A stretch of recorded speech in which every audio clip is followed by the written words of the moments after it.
السلام علیکم students, intermediate part 1۔ امید ہے آپ سب خیریت سے ہوں گے۔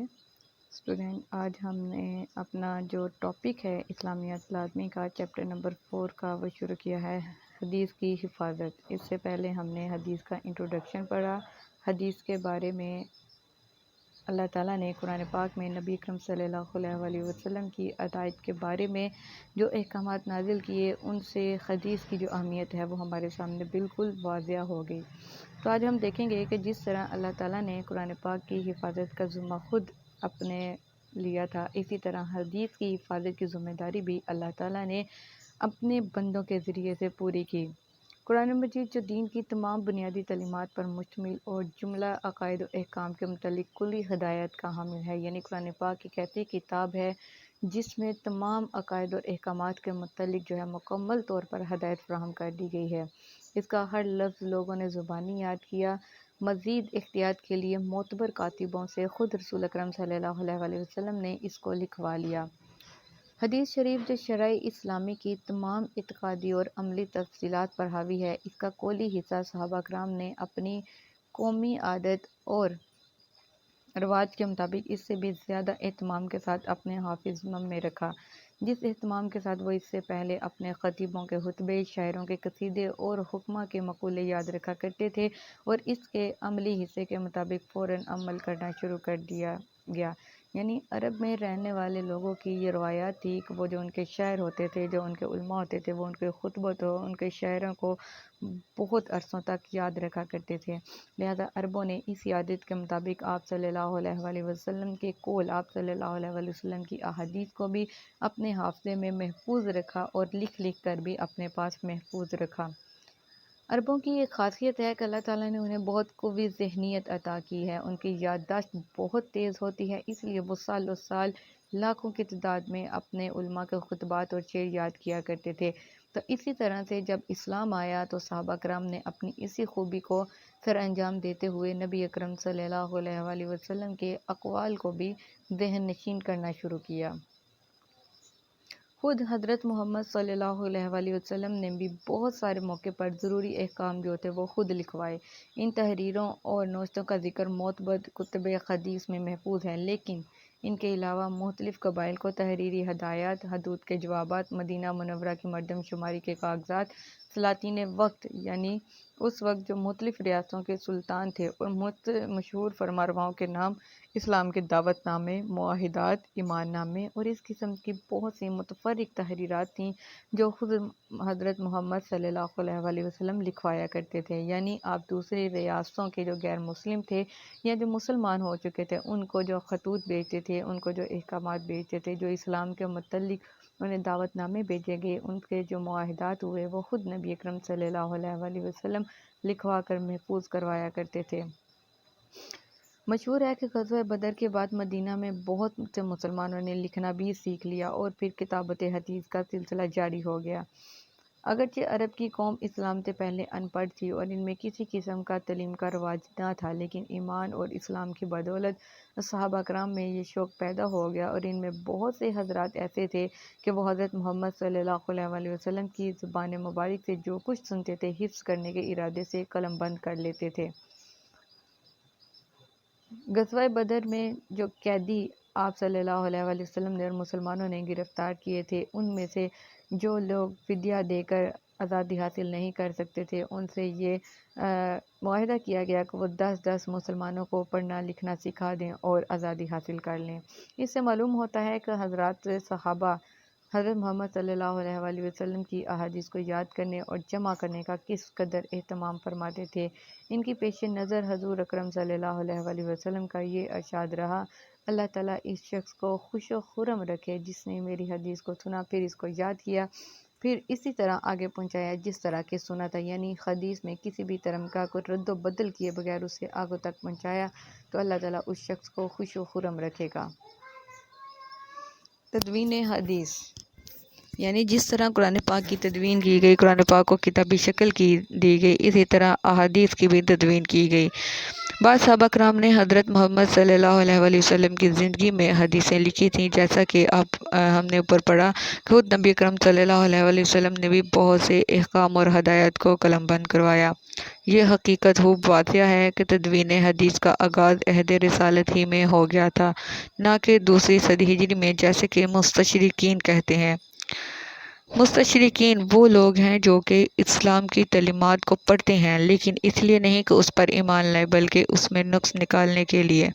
اسلام کے ابتدائی عہد میں یعنی اسلام کے شروع میں احادیث نبوی پر مشتمل جو صحیفے لکھے گئے تھے، ہمارے پاس ان کا تاریخی ثبوت موجود ہے۔ ان صحیفوں میں حضرت عبداللہ بن عمرو بن العاص رضی اللہ تعالیٰ عنہ کا صحیفہ صادقہ بہت مشہور ہے، اور اسی طرح حضرت علی رضی اللہ تعالیٰ عنہ کا صحیفہ بھی تھا،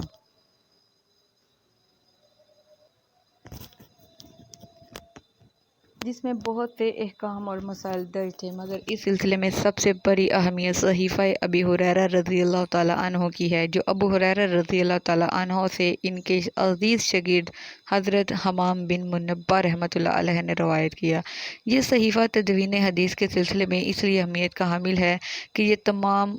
کمال اسی طرح ہم تک پہنچ گیا ہے جس طرح حمام رحمۃ اللہ نے اسے حضرت ابو ہریرہ رضی اللہ تعالیٰ عنہ سے روایت کیا اور پھر اس کو مرتب کیا تھا۔ اس صحیفے کی کھوج کھاج اس طرح لگائی گئی کہ چند سال پہلے دو مخطوطے دستیاب ہوئے، ایک برلن میں اور دوسرا دمشق میں، جن میں کوئی بھی فرق نہ تھا، جبکہ یہ صحیفہ مسند امام احمد میں مکمل طور پر محفوظ ہے۔ نیز اس کی بیشتر احادیث صحیح بخاری کے متعلقہ ابواب میں موجود ہیں۔ اسی طریقے سے آج کے دور کی تحقیقات نے حضرت محمد صلی اللہ علیہ وآلہ وسلم کے بہت سارے خطوط اور وثائق منشقف کر دیے ہیں، جن میں مقوقس مصر اور نجاشی کے نام لکھے گئے دعوت نامے مشہور ہیں، یعنی جو مصر کے بادشاہ اور نجاشی جو حبشہ کا بادشاہ تھا اس کے نام جو اسلام کے لیے دعوت نامے لکھے گئے تھے، وہ بھی آج جو ہے وہ صحیح طور پر محفوظ ہیں، جو کہ خود نبی اکرم صلی اللہ علیہ وآلہ وسلم نے لکھوائے تھے۔ اس چیپٹر میں موسٹ امپورٹنٹ جو آپ کے لیے ایک شارٹ کویسچن ہے وہ یہ ہے کہ حضور اکرم صلی اللہ علیہ وآلہ وسلم کے دور میں حدیث کے جو صحیفے مرتب کیے گئے تھے ان میں سے کسی دو کا یا چار کا نام لکھیں، تو آپ اس میں لکھ سکتے ہیں صحیفہ صادقہ جو کہ حضرت عبداللہ بن عمر نے لکھا، صحیفہ امام بن منبہ جو کہ حضرت امام بن منبہ نے لکھا، صحیفہ علی جو کہ حضرت علی رضی اللہ تعالیٰ عنہ نے لکھا۔ تو لہٰذا آپ یہ 3-4 صحیفوں کے نام جو ہیں وہ درج کر سکتے ہیں۔ اب دیکھتے ہیں تدوین حدیث کا دور ثانی یعنی دوسرا دور۔ عہد رسالت کے بعد حضور اکرم صلی اللہ علیہ وآلہ وسلم کے بعد جب خلفائے راشدین کا دور شروع ہوا تو تب حدیث کی تدوین کا انتظام کس طرح سے کیا گیا؟ بہرحال یہ ایک واقعہ ہے کہ پہلی صدی ہجری میں تدوین حدیث کا آغاز ہوا، لیکن یہ بھی ایک حقیقت ہے کہ عام طور پر اہل عرب جو ہر چیز کو زبانی یاد رکھنے کے عادی تھے، انہیں لکھنا بڑا مشکل لگتا تھا، جس کی بڑی وجہ یہ تھی کہ عربوں کا حافظہ فطرتاً نہایت قوی تھا اور وہ جو کچھ لکھتے تھے اس سے مقصود صرف اس کو ازبر کرنا ہوتا تھا۔ ابھی صدی جو تھی وہ ختم نہیں ہوئی تھی اور صحابہ کرام دنیا سے رخصت ہو رہے تھے کہ سن 99 ہجری میں جب خلیفہ عمر بن عبدالعزیز رحمۃ اللہ علیہ نے دیکھا کہ متبرک صحابہ سے دنیا خالی ہو رہی ہے تو آپ کو اندیشہ ہوا کہ ان حفاظ اہل علم کے اٹھنے سے کہیں علوم حدیث نہ اٹھ جائے، یعنی جیسے جیسے ہی نبی اکرم صلی اللہ علیہ وآلہ وسلم کے وصال کو تقریباً 70-80 سال یا 90 سال گزر گئے، صحابہ کرام اپنے مدت پوری کر کے اس دنیا سے رخصت ہو رہے تھے، تو خلیفہ جو اس وقت عمر بن عبدالعزیز تھے جو بنو امیہ سے تعلق رکھتے تھے، وہ اس بات کا انہیں اندیشہ ہوا، خطرہ ہوا کہ کہیں یہ صحابہ کرام کے جانے سے حدیث کا علم بھی جو ہے وہ یہاں سے چلا نہ جائے اس دنیا سے۔ لہذا آپ نے فوراً تمام ممالک کے علماء کے نام ایک فرمان بھیجا کہ احادیث نبوی کو تلاش کر کے جمع کر لیا جائے، یعنی جتنی بھی اسلامی ریاستیں تھیں آپ نے وہاں پر حکم بھیجا وہاں کے علماء کو کہ وہ حدیث نبوی جس بھی صحابی کے پاس ہیں ان کو جمع کر کے ان کو لکھنا اور ان کی تدفین کا کام جو ہے وہ شروع کر دیں۔ بس اس حکم کی تعمیل میں کوفہ کے امام شیبی رحمۃ اللہ علیہ، مدینہ کے امام ظاہری رحمۃ اللہ علیہ اور شام کے امام مقبول رحمۃ اللہ علیہ کی تصانیف وجود میں آئیں اور وہ اس عہد خلافت کی یادگار رہیں۔ اسی طرح پہلی صدی کے آخر میں کبائر اعمہ تابعین نے جمع اور تدوین حدیث میں بھرپور حصہ لیا۔ دوسری صدی ہجری میں اس سلسلے کو اتنی ترقی ہوئی کہ احادیث نبوی تو ایک طرف، صحابہ کرام اور اہل بیت اعظام کے آثار اور تابعین کے فتاوی اور اقوال تک ایک ایک کر کے اس صحت کی تصانیف میں مرتب اور مدون کر لیے گئے۔ ان تصانیف میں سب میں نامور امام ابو حنیفہ رحمۃ اللہ علیہ کی الایثار، امام مالک رحمۃ اللہ علیہ کی موطا اور امام سفیان ثوری رحمۃ اللہ علیہ کی جامعہ ہیں۔ اس صدی میں فقہ حنفی اور فقہ مالوی کی تدوین ان احادیث اور آثار کی روشنی میں مکمل ہوئی کہ جس پر صحابہ اور تابعین کا عمل درآمد چلا آتا رہا تھا۔ یہاں پر ایک میں آپ کو اور پوائنٹ جو ہے وہ ہائی لائٹ کرواتی جاؤں۔ یہاں پر 2-3 دفعہ نام سنا گیا تابعین کا۔ اب آپ سوچ رہے ہوں کہ تابعین سے کیا مراد ہے، تو میں آپ کو بتا دوں کہ صحابی اس شخص کو کہتے ہیں جس نے حالت ایمان میں آپ صلی اللہ علیہ وآلہ وسلم کو دیکھا ہو، آپ صلی اللہ علیہ وآلہ وسلم کا ساتھ پایا ہو۔ تابعی اس کو کہتے ہیں جس نے حالت ایمان میں کسی صحابی کو دیکھا ہو اور ان کا ساتھ پایا ہو، بشرطے کہ وہ خود بھی ایمان والا ہو۔ جیسے حضرت عمر فاروق رضی اللہ تعالیٰ عنہ نے ایمان لائے اور آپ صلی اللہ علیہ وآلہ وسلم کا ساتھ پایا تو آپ صحابی تھے۔ ابو جہل آپ پر ایمان نہیں لایا تھا، لیکن اس نے آپ کو دیکھا، لیکن وہ صحابی نہ کہلایا کیونکہ وہ ایمان نہیں لے کر آیا تھا۔ تو لہذا تابعی اسے کہتے ہیں جو کسی ایمان کی حالت میں یعنی مسلمان ہو اور اس نے کسی صحابی کا ساتھ پایا ہو، کسی صحابی کو دیکھا ہو، اسے تابعی کہتے ہیں۔ یہ تھا حدیث کا دوسرا دور۔ اس میں بھی موسٹ امپورٹنٹ جو شارٹ کویسچن ہے کہ عہد رسالت کے دوسری صدی میں یعنی دوسرے دور میں جو صحیفے تھے ان کے نام لکھیں، تو آپ اس میں صحیفہ امام ابو حنیفہ کا نام الآثار، امام مالک کی کتاب موطا اور امام سفیان ثوری کی کتاب جامعہ کا نام لکھ سکتے ہیں۔ اب آ جاتا ہے تدوین حدیث کا تیسرا دور۔ تیسری صدی ہجری میں علم حدیث کا ایک شعبہ پایا تکمیل کو پہنچا۔ محدثین نے طلب حدیث میں دنیا اسلام کا گوشہ گوشہ چھان مارا اور تمام منتشر اور بکھری روایات یکجا کی۔ مستند احادیث علیحدہ کی گئیں، صحت سند کا التزام کیا گیا، اسماء الرجال کی تدوین ہوئی، جرح اور تعدیل کا مستقل فن بن گیا۔ اسی دور میں صحائف ستہ جیسی بیش بہا کی تصانیف ہوئیں۔ صحائف ستہ اور ان کے مؤلفین کی فہرست جو ہے وہ درج ذیل میں ہے۔ یہاں پر چند باتیں جو ہیں میں ان کو بیان کر دوں۔ صحت سند یعنی حدیث کی مختلف اقسام بنائی گئیں، جن میں مشہور، متواتر، صحیح حدیث کا جو ہے وہ کیٹیگریز بنائی گئیں۔ اس کے بعد اسماء الرجال کے علم کے بارے میں یعنی جن جن محدثین نے حدیث مرتب کی ان کے بارے میں مکمل معلومات جو تھی وہ مرتب کی گئی۔ اسی طرح صحائف ستہ جو ہے ہم ان کی ڈیفینیشن پڑھتے ہیں۔ سب سے پہلے صحائف ستہ سے مراد ہے احادیث کی 6 صحیح ترین کتابیں، یعنی ایسی حدیث کی کتابیں جن میں بیان کی گئی احادیث کو کوئی بھی انکار نہیں کر سکتا، ان کو صحائف ستہ کہا جاتا ہے۔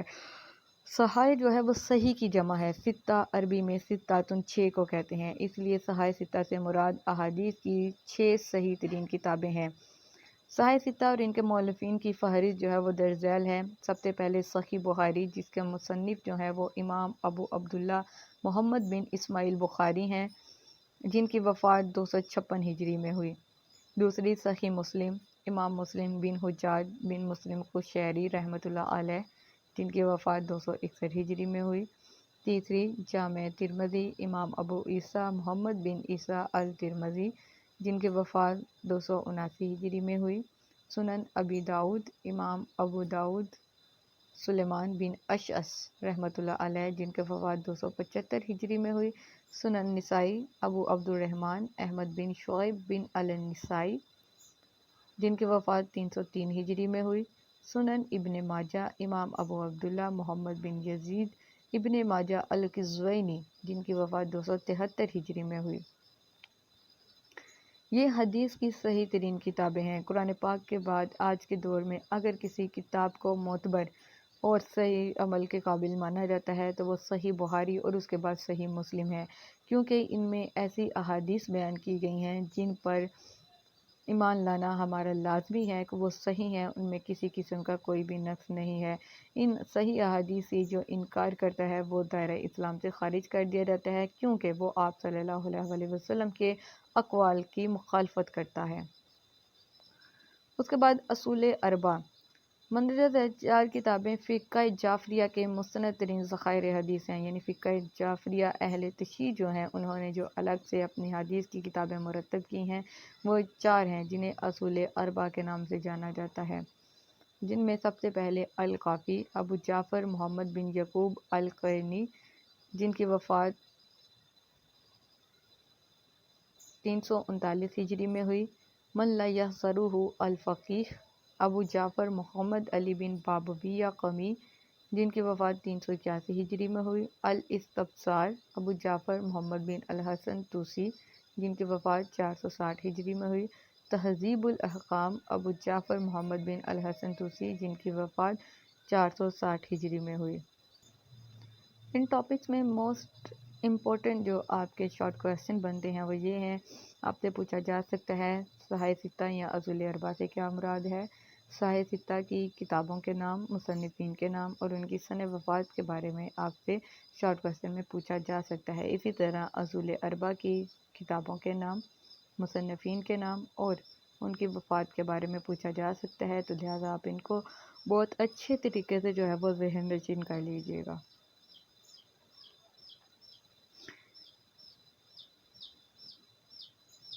اب دیکھتے ہیں چیپٹر نمبر 4 میں جو منتخب آیات دی گئی ہیں، منتخب آیات کا ترجمہ اور تشریح جو ہے یہ شارٹ کویسچن میں آپ سے پوچھا جائے گا، لانگ میں اس کے بارے میں نہیں پوچھا جائے گا۔ کوئی سی بھی ایک آیت کو شارٹ کویسچن میں لکھا جائے گا اور اس کا ترجمہ یا پھر اس کی وضاحت جو ہے وہ آپ سے پوچھی جا سکتی ہے، تو لہٰذا اب جو منتخب آیات ہیں ان کا ترجمہ اور تشریح کے بارے میں بات کرتے ہیں۔